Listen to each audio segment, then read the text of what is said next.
Larian Studios hosted their third Panel from Hell event in order to announce the fifth major patch to Baldur's Gate 3 Early Access. The event took the form of a live-action role-playing game, complete with animated armor, blood rituals, and lots of salami jokes. Poke the armor with the salami. Salami weapon. The game and character choices were mostly voted on by the live audience in the Twitch chat, with Swen not so subtly nudging the game along in the right direction. Each encounter served to illustrate one of the major improvements being rolled out in Patch 5. Patch 5 is set to go live next Tuesday, July the 13th, and brings with it a host of features, quality of life updates, and even some new quest lines. While the full patch notes have not yet been released detailing every change, Larian has released Community Update 13 entitled Breadth and Depth, in which they highlight the key improvements for Patch 5, which I'll break down for you in this video. If you are new here, welcome. I make guides, lore, and commentary for Baldur's Gate 3, so if that's something that interests you, then consider subscribing and turning on notifications so that you don't miss anything. The first major update, and one that I'm really excited to see, is the implementation of the active roll system, which adds a shiny new UI to the dice roll screen, as well as the option to apply spells and bonuses to your ability checks. When you go to make a skill check, like pick a lock or persuade a character during dialogue, for example, a window will now pop up allowing you to see the DC of the check and select any skills or spells that you would like to add to the roll. This feature is awesome for the obvious reasons of being able to have better control on the outcome of the roll, but the thing that I really love about it is how much importance it gives to support classes. For example, it now will probably be very valuable to have a cleric or a druid around to cast guidance. The next feature is aimed at roleplay and character development. Background selection will now have a much bigger effect on your gameplay experience. They've added over 130 background goals.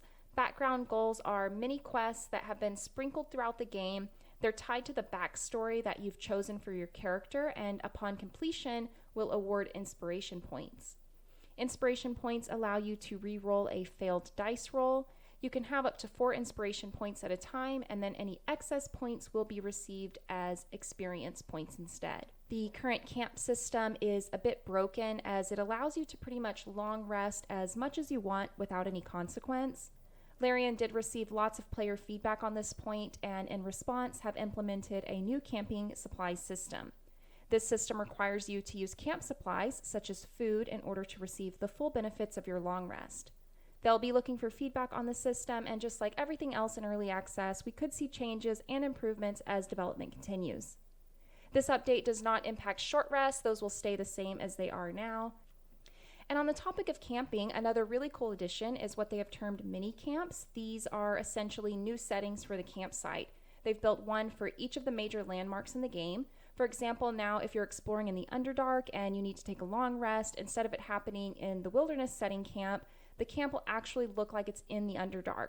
This is a huge improvement to the immersion of the game, and it actually did take quite a bit of work, as they had to modify all of the cutscenes to work in these new settings.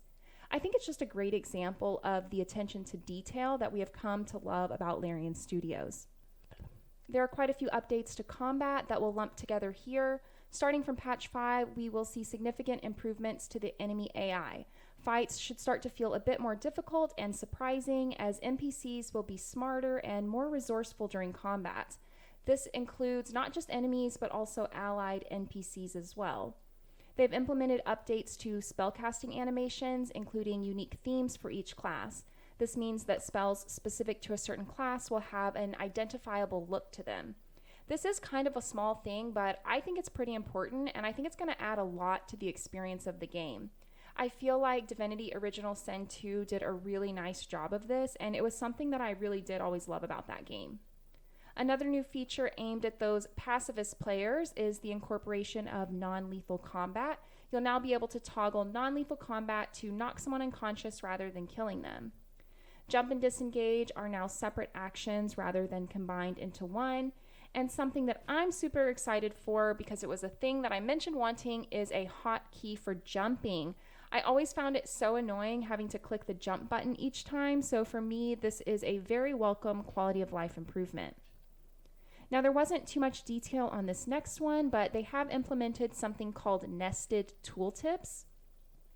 They say it's aimed at usability, especially for new players. These are hyperlinked tooltips that you'll be able to click on or hover over for more information about a term or text that you may not know about. Shadowheart received some storyline and dialogue permutation updates this patch, including additional information on the mysterious item that she carries. In my playthroughs so far, I did feel that this character was lacking a bit. I wasn't sure if it was just because I had not gained enough approval or selected the right dialogue options, but either way, I'm glad to see that more has been added, and I'm excited to check out the changes.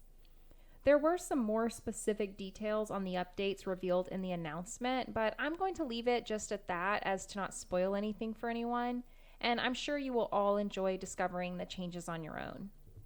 And the last big update is the inclusion of point-and-click dialogue. So if you played the early Baldur's Gate games, then you probably remember how your character would give a little voice bark in reaction to the setting or story as they moved through the world. Well, now we'll also see this in Baldur's Gate 3.